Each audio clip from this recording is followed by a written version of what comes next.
Hey friends, it's time for another Playwright tip, and what I want to show you today is how you can use headless browsers to make sure that your responsive web designs are working properly across different viewport sizes.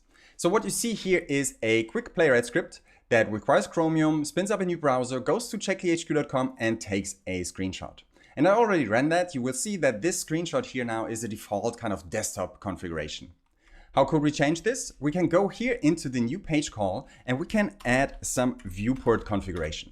So what you see here is now a defined viewport width of 320 and a defined viewport height of 568 and a device scale factor of 2.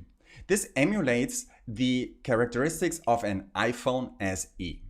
So when we now run this script again, you will see that we get a new smaller screenshot that looks pretty good, and we can be sure that, well, our responsive web design is looking good and is working accordingly here. But we now have a script with a lot of magic numbers. How could we work around this?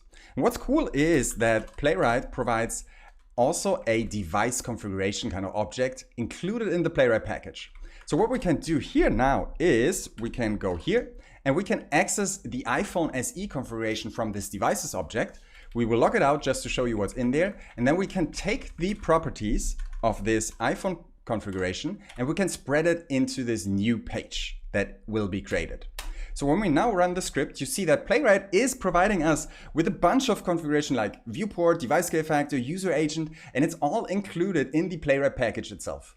So when we look at the screenshot, it still looks good, but I just think this is beautiful developer experience. And this is this week's Playwright tip, and I talk to you next week.